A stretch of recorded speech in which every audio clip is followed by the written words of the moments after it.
Hello students, welcome to our channel UGT Academics for English. My name is Lapti Bhatia and today we are here to solve section C of Gala paper 4.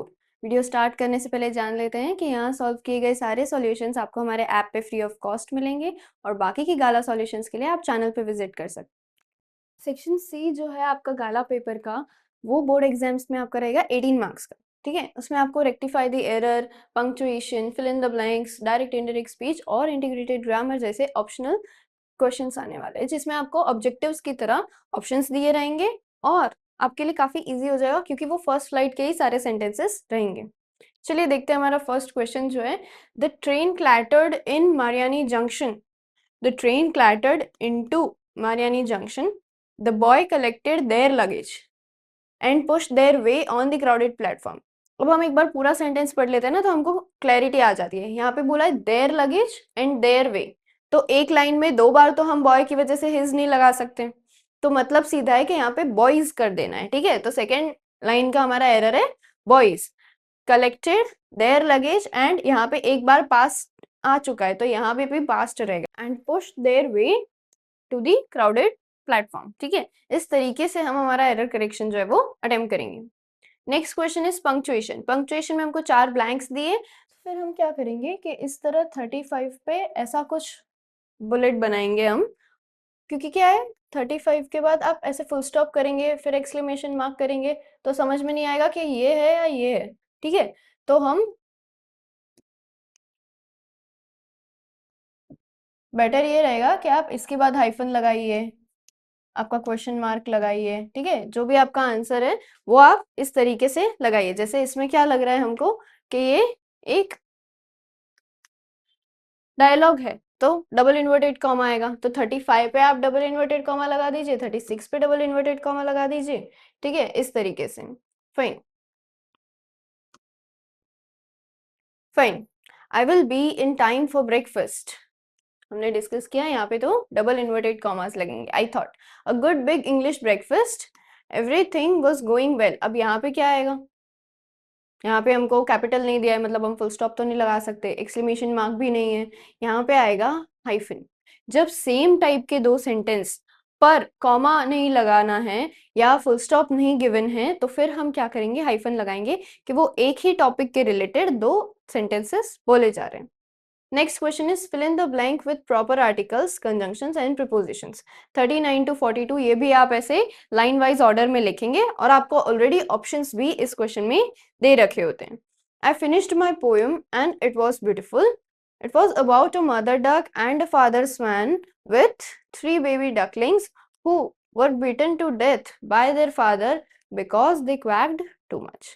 हमारे conjunctions आ गए, prepositions आ गए और बाद में भी दोनों conjunctions है। Articles भी ए एंड द के भी ऑप्शन हो सकते हैं। ठीक है, next question is direct indirect speech. तो आगे बढ़ने से पहले मैं आपको एक इन्फॉर्मेशन देना चाहती हूँ कि अगर आप 10 GSEB में हैं और अपने बोर्ड एग्जाम की प्रिपरेशन अच्छे से करना चाहते हैं तो हमने आपके लिए कोर्स लॉन्च किया है जिसका नाम है वॉरियर बैच। इसमें हम आपको पढ़ाएंगे 2 सब्जेक्ट, मैथ्स और सोशल साइंस। इसमें आपको प्रोवाइड किया जाएगा लाइव लेक्चर्स, उसके साथ साथ रिकॉर्डेड लेक्चर्स भी, फिर previous year question paper solution, regular test conduct कराए जाएंगे और आप हमको ऐप में मैसेज करके अपने डाउट्स कभी भी क्लियर कर सकते हैं। इसके अलावा गाला पेपर सॉल्यूशन, दोनों ही सब्जेक्ट के गाला पेपर वीडियो सॉल्यूशन मिलेगा और आपको सॉल्यूशन की PDF भी मिल जाएगी। फिर previous year question paper from 2022 to 2025, इसका भी वीडियो सॉल्यूशन प्लस सॉल्यूशन की PDF भी आपको हमारे ऐप में मिल जाएगी। Chapter wise important question and objectives, दोनों ही सब्जेक्ट के IMP क्वेश्चंस चैप्टर वाइज और IMP ऑब्जेक्टिव्स मिलेंगे आपको। Then textbook exercise solution social science, maths की जो टेक्स्ट बुक एक्सरसाइज है उसका तो आपको यूट्यूब पर मिल ही रहा है, लेकिन सोशल साइंस में भी जो टेक्स्ट बुक की एक्सरसाइज है उसका सॉल्यूशन भी आपको ऐप में मिल जाएगा। Chapters wise hand written note, social science में जो सारे चैप्टर्स हैं उन सबके हैंड रिटन नोट्स की PDF आपको मिल जाएगी।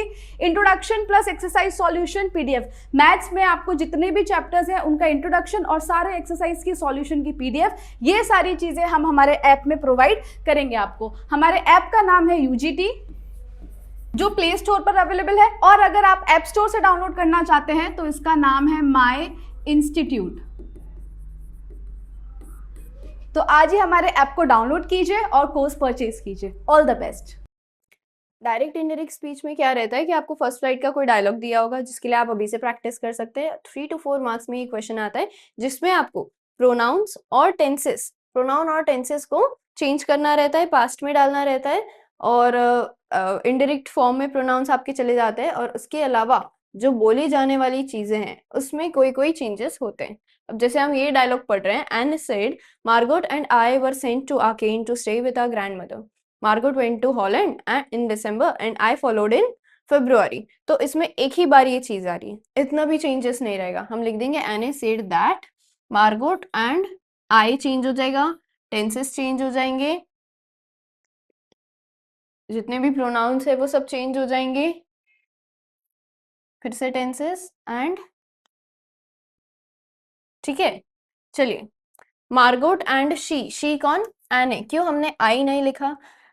एने बोल रही है तब तक हम एने को आई बोल सकते हैं, लेकिन अब यहाँ पे स्पीकर कौन है नहीं पता ना हमको, तो काइंड ऑफ हम ये समझ सकते हैं अगर हम एग्जाम अटेंड करें तो हम ही स्पीकर हैं, हम एने को सेकंड पर्सन बता रहे, थर्ड पर्सन बता रहे हैं, तो फिर उसके हमारे लिए तो वो शी बन जाएगी, ठीक है। वर का क्या हो जाएगा? Past perfect. She had been sent to Aachen to stay with there. There मतलब किसकी? मार्गोट की और एन की grandmother. Margot had gone, went का क्या हो जाएगा? Past perfect. Had gone to Holland in December and Anne had followed. She, I का वापस से क्या हो जाएगा? She had followed in February. इतना इजी तरीके से अगर आप क्वेश्चन अंडरस्टैंड कर लेते, क्वेश्चन में मार्क कर लेते, चलिए माइंड में आप समझ लेते हैं कि आपको क्या क्या चेंजेस लाने हैं, तो ये मिनटों का खेल है, ठीक है। Next question comes integrated grammar, जिसमें आपका voice, degree of comparison, no sooner, question tag, सारी चीजें आती है, ठीक है, सिंपल, कंपाउंड, कॉम्प्लेक्स वगैरह। तो उसकी बेसिस पे आपको एमसीक्यूज भी दिए रहते हैं, ऑप्शंस रहते हैं। As I drew nearer I saw his expression of surprise, इसको सिंपल में बताना है।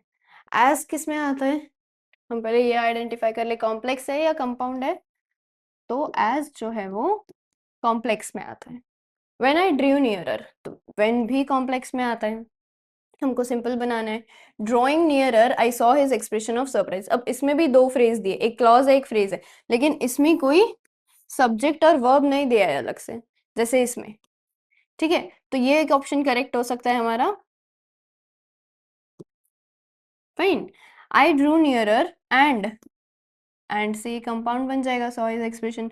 In spite of drawing nearer I saw his expression of surprise. हमारा करेक्ट ऑप्शन जो है वो बी है। Drawing nearer, I saw his expression of surprise. Next question is, it reflects the Buddha's wisdom. Change the voice.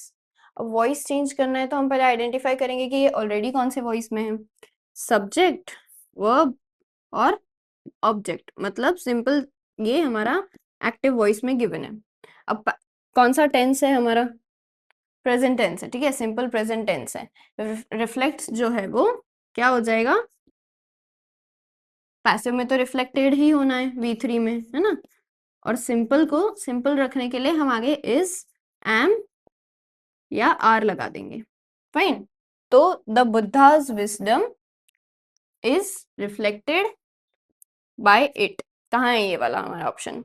The Buddha's wisdom is reflected by it, ठीक है। Okay, the Buddhas wisdom is reflected by it, हमारा B option जो है ये correct है। अब voice में हम क्या करेंगे कि ऑप्शंस देखने से पहले ही हमारा आंसर क्लियर हो जाना चाहिए, क्योंकि ये सबसे इजी, क्वेश्चन टैग है, वॉइस है, ये सारी कुछ कुछ ऐसे टॉपिक्स है कि जिसमें हमारा पास लिमिटेड ऑप्शन रहते हैं, कि इसके बहुत ऑप्शंस नहीं है। जैसे यहाँ पे बोला है सिंपल, ठीक है, सिंपल, कंपाउंड, कॉम्प्लेक्स में कैसे रहता है कि बहुत सारे वर्ड्स होते हैं जिसके आपके पास ऑप्शंस रहते हैं, इसमें नहीं रहते हैं। तो आपके पास पहले आंसर होना चाहिए, फिर आप ऑप्शंस को देखें तो वो बेटर रहेगा, ठीक है। Okay, the Buddha's wisdom is reflected by it. Next question is, Coorg is the smallest district of Karnataka. Positive degree में बदलना है, डिग्री ऑफ कंपैरिजन। तो ये ऑलरेडी कौन सा डिग्री है?